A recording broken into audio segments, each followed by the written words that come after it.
नमस्कार मित्रांनो, मागील व्हिडिओमध्ये आपण ॲडोबीच्या साईटवरून कशा पद्धतीने ॲडोबी फोटोशॉप 2021 डाउनलोड करायचे आणि इन्स्टॉल करायचे ते बघितले. आता आपण ॲडोबी फोटोशॉप आपल्या कम्प्युटरमध्ये इन्स्टॉल झालेले आहे, ते आपण ओपन करू. तर अशा पद्धतीने फोटोशॉप इथे ओपन झालेले आहे.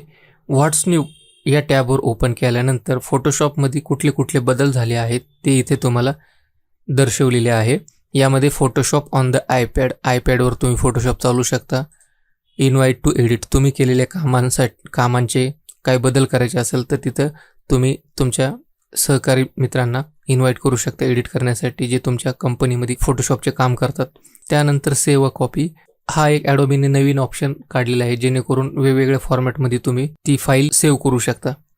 स्काय रिप्लेसमेंट, ह्या ॲडोबी फोटोशॉप 2021 मध्ये पहिल्यांदाच स्काय रिप्लेसमेंटचा एक नवीन फीचर इथं ॲड झाला आहे.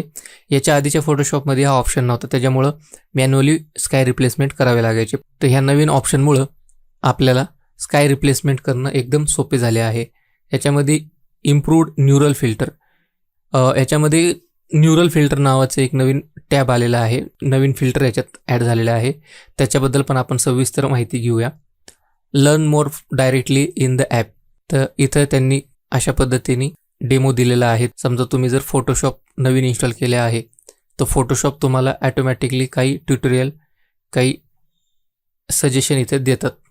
त्याच्यानंतर प्रिसेट सिंकिंग, याच्यामध्ये आपण ज्या पद्धतीने जे ब्रश बनवतो, ज्या पद्धतीने वेगवेगळ्या पद्धतीचे कलर करेक्शन करतो, ते ॲटोमॅटिकली इथं सेव्ह होत राहतात.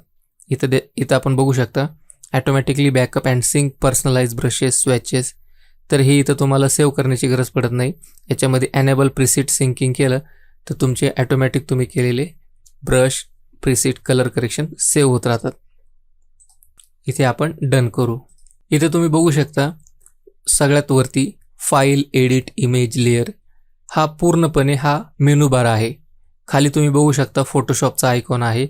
या फोटोशॉपच्या आयकॉनला तुम्ही जेव्हा क्लिक कराल तुम्ही फोटोशॉपच्या अंतर्भागात प्रवेश कराल. परंतु आपल्याला काही गोष्टी अजून जाणून घ्यायच्यात. इथं तुम्हाला एक क्लाउडचं आयकॉन दिसत आहे. इथं ज्यावेळेस माऊसचा कर्सर घेऊन जाल त्यावेळेस तुम्ही फोटोशॉपने तुम्हाला जी स्पेस दिली आहे त्याच्यातली तुम्ही किती वापरली आणि किती शिल्लक आहे ते इथं दिसतं तुम्हाला. त्याच्यानंतर इथं तुम्ही सर्च करू शकता. इथं तुम्ही ॲडोबीचं सबस्क्रिप्शन घेतल्यानंतर तुम्हाला इथं तुमचा प्रोफाईल पिक्चर इथं दिसतो. त्यानंतर तुमचं इथं तुम्ही होमला ज्यावेळेस क्लिक करता तर होम स्क्रीन तुमची अशा पद्धतीने दिसते. इथं बघू शकता पहिलाच आहे होम. ज्यावेळेस तुम्ही होमला क्लिक कराल तर फोटोशॉपमध्ये अशा पद्धतीने तुमचं होम पेज दिसेल. इथं तुम्ही तुमचं नाव बघू शकता. हे फक्त ॲडोबीचं सबस्क्रिप्शन प्लॅन घेतल्यानंतर दिसेल. त्याच्यानंतर तुम्ही हे सजेशन हाईड करू शकता, शो करू शकता. इथं स्टार्ट ट्युटोरियल, फोटोशॉप काही इनबिल्ट ट्युटोरियल देते.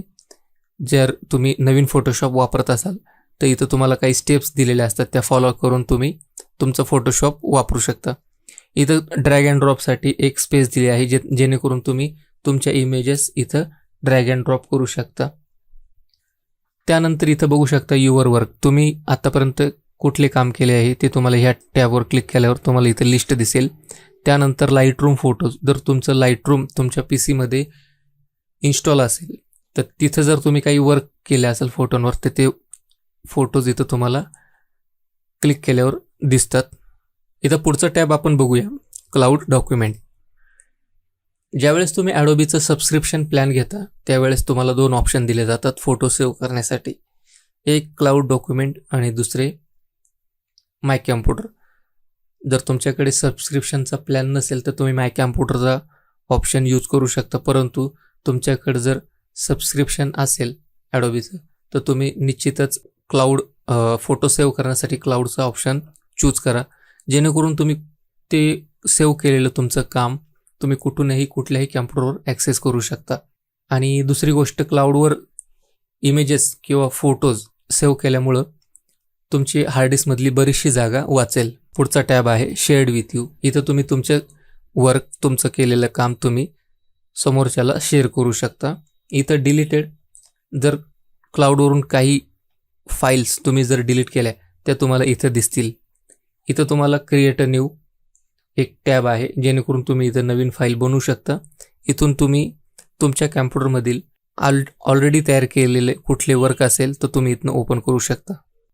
इथं तुम्ही बघू शकता, इथं लिस्ट व्ह्यू अशा पद्धतीने दिसतो आणि इथं थंबनेल व्ह्यू तुम्ही मोठ्या साईजमध्ये थंबनेल व्ह्यू तुम्ही अशा पद्धतीने बघू शकता. तर मित्रांनो, अशा पद्धतीने ॲडोबी फोटोशॉप ज्यावेळेस तुम्ही इन्स्टॉल करता त्यावेळेस त्याचा होम स्क्रीनचा जो इंटरफेस आहे तो अशा पद्धतीने असतो. तर आजच्या व्हिडिओमध्ये बस एवढंच. पुढच्या व्हिडिओमध्ये आपण फोटोशॉपचा वर्कस्पेस आणि टूलबार आणि पॅनलबद्दल माहिती घेणार आहोत.